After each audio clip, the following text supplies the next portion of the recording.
All right, hello everyone. My name is Michael Rorty, and today I'm going to be taking you through my wall ball lesson. So, as we have in front of you, this is a makeshift wall ball court. Now, wall ball is a popular sport. It can be played, a lot of times it's played in Europe. There's a lot of European places, or in playgrounds in cities. But this is a sport that can also be used in Phi-Ed.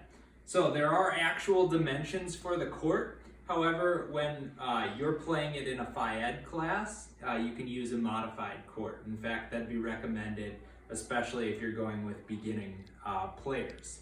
So, for this lesson, what I would do is I would have the class come in. We'd be teaching 9th graders. There'd be around 24 students for this lesson. So students would come in, and we would not assume that they had any prior knowledge of wall ball. So we would have 6 to 12 courts set up. So if there's going to be 12 courts, they'd be smaller courts, probably about this size. This is relatively small. If there is only going to be 6, then they need to be a little bit larger so that we can get 4 students per court.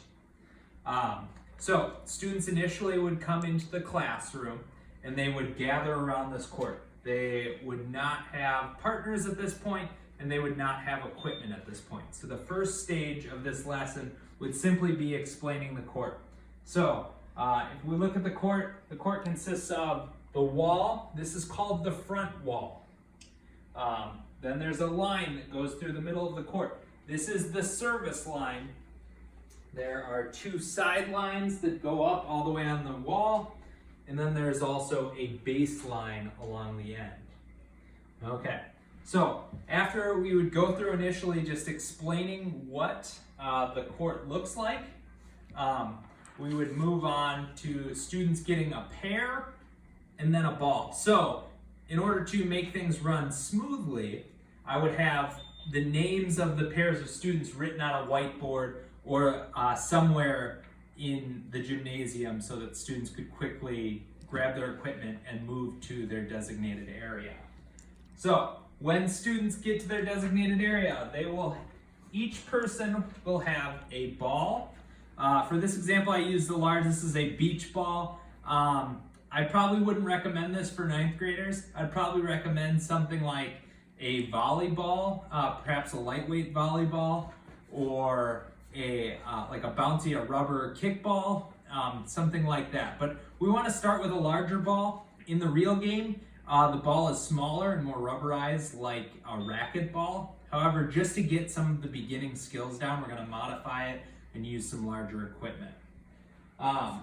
All right, so students get to their stations, their courts, and then they're going to have a QR code set up. So there's going to be 3 different skills that we're working on in today's lesson. So first, we've got the underarm shot, the sidearm shot, and then the serve.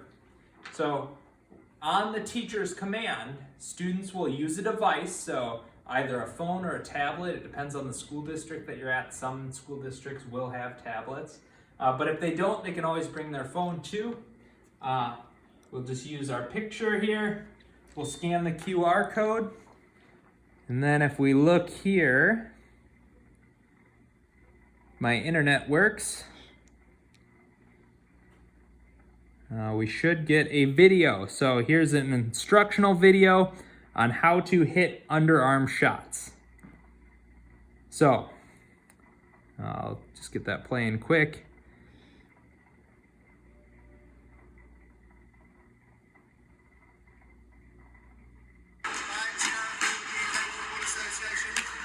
All right, so we don't have to watch that video, but you get the idea that students will scan it and then they'll take a couple of minutes to watch the videos themselves.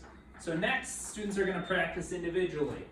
So they're just going to practice the underarm shot. So it takes, you step through with your opposite leg and you're going to hit towards the wall. It's using an underarm motion. So on all the courts, I would also include an X here as a target so that students can practice where they're hitting these shots. So students would have around 5 minutes to practice the underarm shot, and then I would give them an additional 5 minutes to try to rally with the other person that's in their court. So obviously we'd only start with one ball, we'd rally, we'd hit back and forth, back and forth. You could try to challenge students and see who could maintain the longest rally. So the next step, we're gonna go with the sidearm shot. So same sort of premise. You're just gonna step through with your opposite leg, but instead of underarm, we're gonna hit side. So our sidearm shots can either be with our right or with our left. So if it's with our left, remember we wanna step through with our right leg and then hit that sidearm towards the wall. Okay, so same process. We'll have individual practice during that time, and then we'll go just trying to maintain a rally. The final thing we're gonna do is we're gonna work on our serves. So for serves, you have to be behind the service line and drop the ball, hit it towards the wall, and the ball has to hit the wall and get past the service line again for it to be a legal serve. So, just like the other ones, we'll have 5 minutes for individual practice, then we'll have 5 minutes. And then in the 5 minutes on this part, we're gonna start with a serve, and then we're gonna try to rally using both sidearm shots and underarm shots. So the final thing you'll do is we'll stop the entire group. We're gonna take about 10 minutes or so to play some one-on-one games. So we'll go back and forth. When someone loses a point, then the other person serves. This is more of a modified game just to get started. This isn't a full-on wall ball game at this point. So we'll take about 10 minutes to do that. At the end, students are gonna come back. They're gonna put their equipment away. The teacher's gonna debrief. We're gonna talk about what were some of the strategies that helped to achieve success. How would the game change if the ball size changed? So if that ball was smaller or harder, how would the game have been different? And what would happen if the court size was different? What if this was much bigger, this court was much bigger, and we had another person involved? So just getting students to start to think about what the next steps are. So after that, the final thing we'll do is we'll have an exit slip. The exit slip will include identifying these 3 types of shots, and we're gonna identify the service line as well. Some of the important topics that we covered during this lesson. So that's all we have for lesson 1 out of the wall ball unit. I hope you enjoyed this video, and I hope you guys are staying safe during this time. See you later.